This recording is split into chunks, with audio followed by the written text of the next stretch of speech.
So we are on the MacWheel, the 26-inch budget e-bike. I'll give you some stats when we get parked here, but this is my very first ride on it. I've had it for about a week and haven't had a chance to ride it yet until today. And it's about 60 degrees, so it's starting to cool off. So far, the ride's pretty good.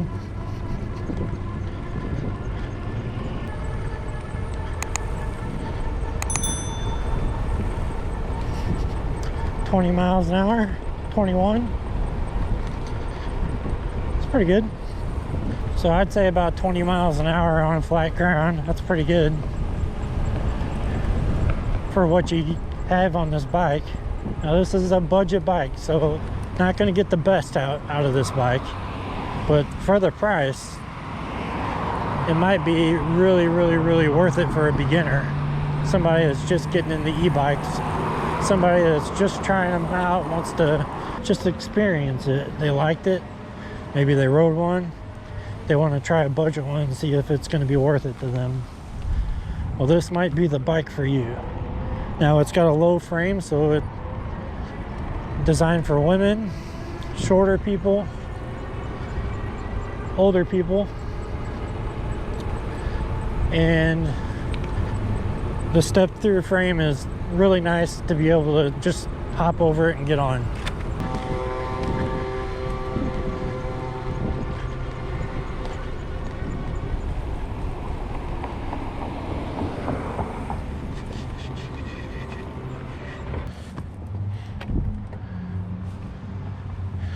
I see something up here. There's this thing again.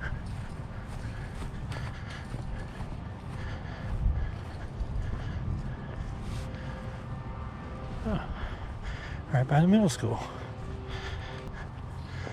I don't think I can make it up that hill, but we can try it.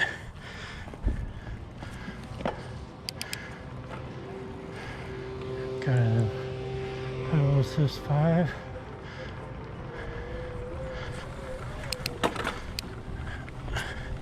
Oh, I made it. Sweet.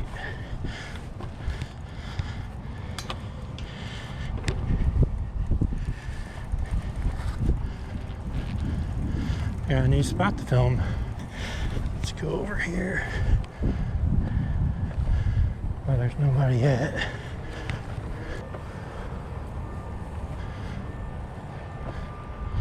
Oh, they redid the track. Looks nice. So this is a LNE-26 by MacWheel. It's a 26-inch step-through bike, specifically designed for older individuals and women to step over the frame to make it easier for you to get on the bike. Now, I know a lot of older men that ride bikes like these, so if you're interested in it, I think it's a cool looking bike either way, personally.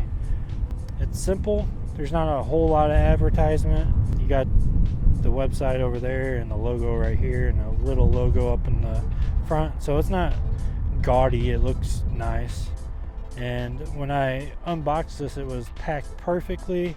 Nothing was damaged. It came without any scratch or dent on the bike at all.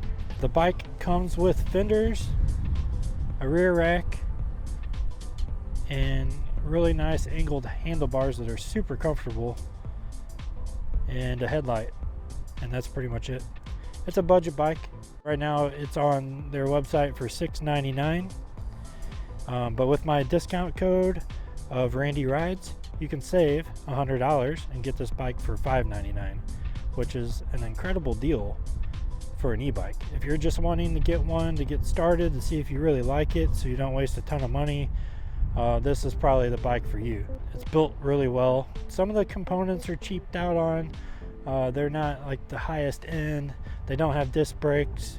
They do have your standard brake pads that rub on the wheel, so you won't get the stopping power that you would with disc brakes, but you do have pretty good stopping power. It brakes really well. These tires are CST tires, which are a good brand. These are 26 by 17.5 inch tires, and They're decent. I mean, they're probably not going to last very long. There's not a lot of tread here, but for what you get, not bad. You can always change out the tires one day, but they should last quite a while. They look like they're street tires, so you should be able to ride this on the street fairly well without any problems.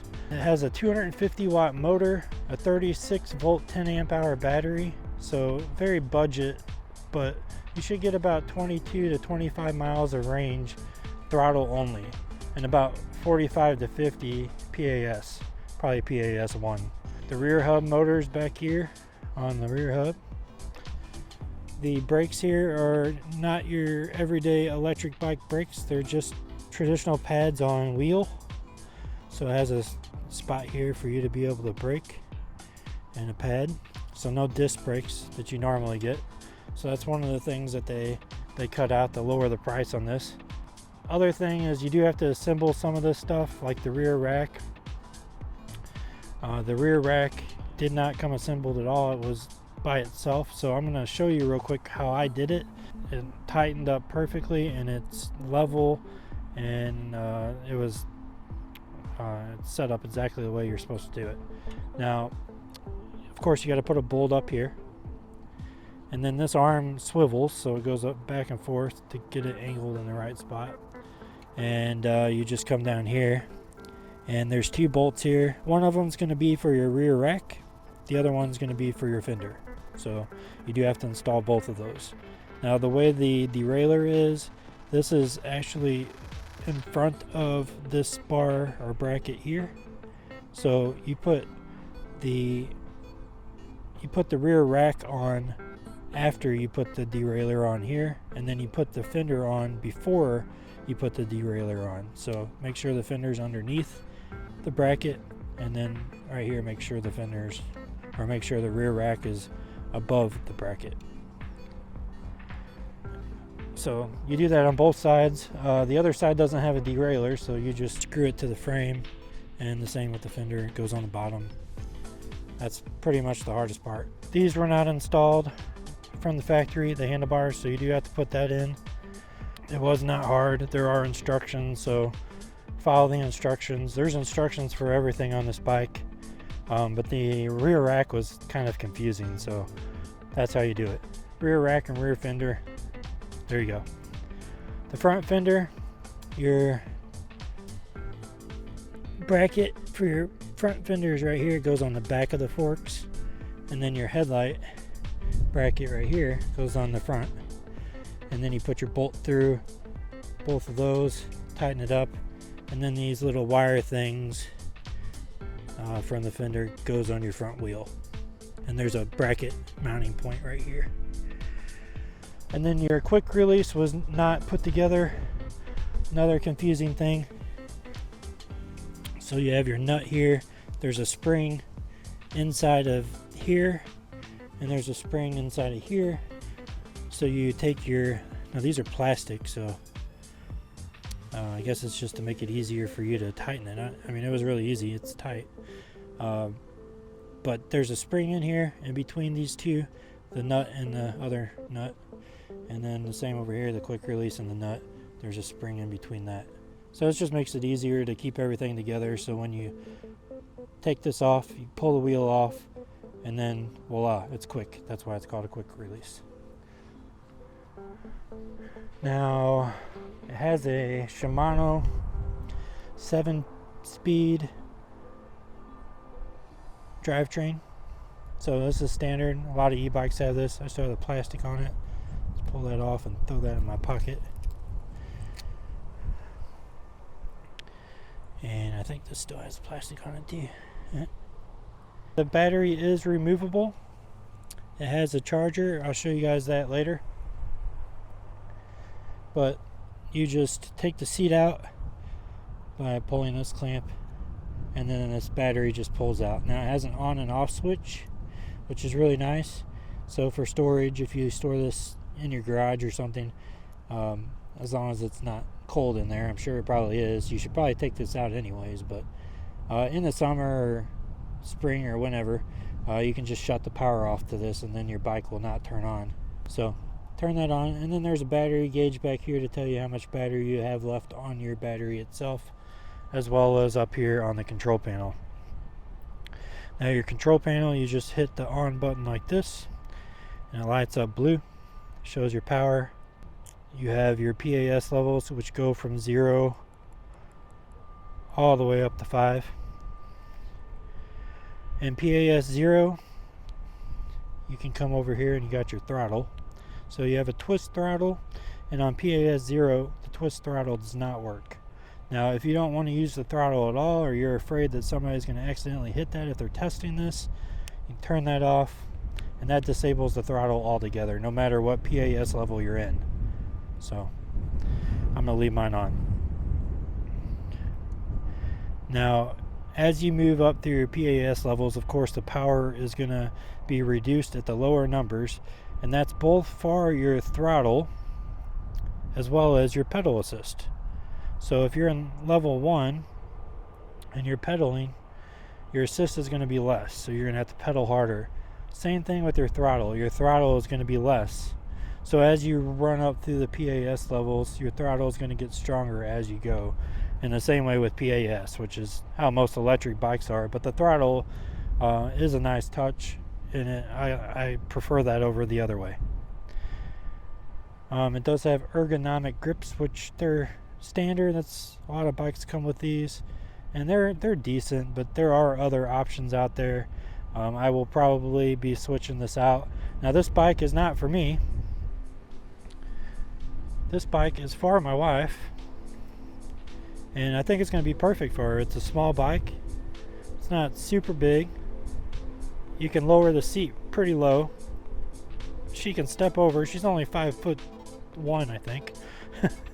And she should be able to ride this without a problem. Now, I think I forgot to mention when I pulled out my Osmo is that it does have a headlight. It's integrated, and if you push and hold the plus button on the control panel, which I'll do up here, it turns on.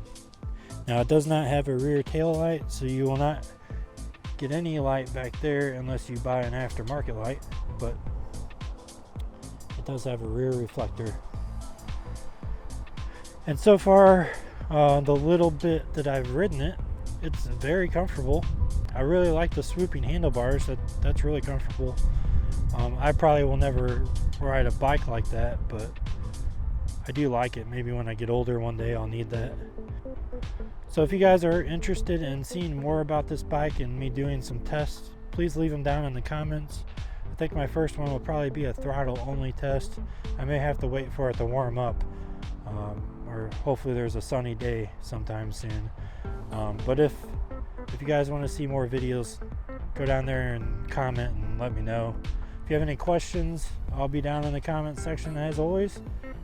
Be sure to check out more of my videos, as I have a lot of vehicles to ride and drive, and it feels like it's just continuing to grow. Now, I'm going to have to do something about that because I am running out of space. But it is exciting. I'm glad that I get the opportunity to show you guys this stuff because I'm into it, and I want to give you guys things that are of value, that I think that are really nice and a good price and worth it. So I really think this one is worth it. Now, I don't have a whole lot of miles on it, so I will be doing an update video at some point. But for now, if you're interested in this, subscribe. I'm sure I'm going to make more videos about it soon, and I'll see you guys in the next one.